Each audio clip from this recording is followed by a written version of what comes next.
అన్నదాతకు అండగా, అన్నదాతకు ఎప్పుడు ఇబ్బంది ఉన్నా మన పార్టీ కూటమి ప్రభుత్వం అండగా నిలబడాలి, నిలబడుతుంది. మీరు చూశారు, పోయిన సంవత్సరం కొన్ని పంటలకి గిట్టుబాటు ధర లేకపోతే సుమారుగా 1000 కోట్ల రూపాయలు మనం ఖర్చు పెట్టాం. మొన్న మన సమావేశాలు కూడా ఏర్పాటు చేసుకున్నాం. ఎక్కడ ఏ పంట వేయాలి, ఎంత వేయాలి, సప్లై డిమాండ్ మ్యాచ్ చేయాలి లక్ష్యంతో మనం పనిచేసాం. దానివల్ల ఈరోజు చూస్తే మిరప ధర ఎప్పుడు లేని విధంగా 3 రేట్లు కూడా పెరుగుతాం జరిగింది. సో అన్నదాతకు కష్టం ఉంటే అక్కడ నిలబడాల్సిన బాధ్యత మనందరి పైన ఉంది.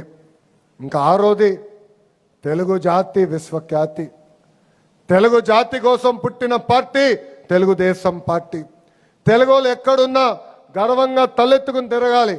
కేవలం మన రాష్ట్రం, మన దేశంలో కాదు, ప్రపంచంలో ఏ రంగంలో చూసినా తెలుగులు నంబర్ 1 ఉండే విధంగా మనందరం కష్టపడాలి, కృషి చేయాలి.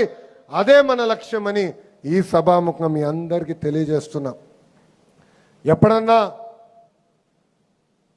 మన పార్టీలో కానివ్వండి, ప్రభుత్వంలో కానివ్వండి, కొన్ని సందర్భాల్లో కొన్ని నిర్ణయాలు తీసుకోవాల్సిన అవసరం ఉంటుంది.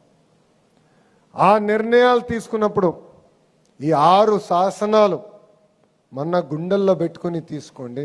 అప్పుడు సరైన నిర్ణయం తీసుకుంటాం, పార్టీ కోసం నిర్ణయం తీసుకుంటామని ఈ సభాముఖంగా తెలియజేస్తున్నాం. పార్టీ శాశ్వతం. నా ఆఫీసు కూడా చెప్పా, మొన్న ఒక విషయంలో వచ్చి,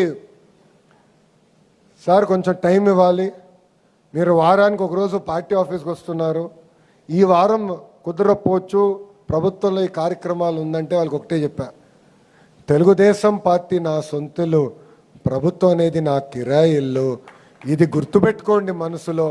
దాని తర్వాత మీరు మీటింగ్లు పెడితే అర్థమవుతుందని చెప్పా. వాళ్ళే వచ్చి ఆ మీటింగ్ క్యాన్సిల్ చేసి పార్టీ ఆఫీస్కి తప్పనిసరిగా మనం వెళ్ళాలి సార్ అని చెప్పారు. ఇది నేను ఆ మంత్రులందరూ కూడా చెప్పా, ఎమ్మెల్యేలందరితో కూడా మేము చర్చించాం. ఇది మనందరం గుర్తుపెట్టుకోవాల్సిన బాధ్యత ఉంది. ఈరోజు జాతీయ అధ్యక్షులు వారు చంద్రబాబు నాయుడు గారికి ఎంత పని ఒత్తిడున్నా కంపల్సరీ వారానికి ఒక రోజు ఈరోజు పార్టీ ఆఫీస్కి వస్తున్నారు, కార్యకర్తల్ని కలుస్తున్నారు. ట్రైనింగ్ ప్రోగ్రాంలో మండల పార్టీ అధ్యక్షులు, ప్రధాన కార్యదర్శులు కూడా ట్రైనింగ్ ప్రోగ్రాం స్టార్ట్ చేశాం. ఆ ట్రైనింగ్ ప్రోగ్రాంలో కూడా మన జాతీయ అధ్యక్షులు చంద్రబాబు నాయుడు గారు కూడా పాల్గొనడం జరుగుతుంది. ఇంకో విషయం, అనేక రాష్ట్రాల్లో డబుల్ ఇంజిన్ సర్కార్ ఉంది, కానీ కేవలం ఆంధ్ర రాష్ట్రంలోనే డబుల్ ఇంజిన్ బుల్లెట్ ట్రైన్ సర్కార్ అనేది ఉంది. కేంద్రంలో నరేంద్ర మోడీ గారు, ఆంధ్ర రాష్ట్రంలో మన నాయకుడు చంద్రబాబు నాయుడు గారు కలిసికట్టుగా ఆంధ్ర రాష్ట్రాన్ని ముందలు తీసుకెళ్తున్నారు. అందుకే మీరు చూస్తే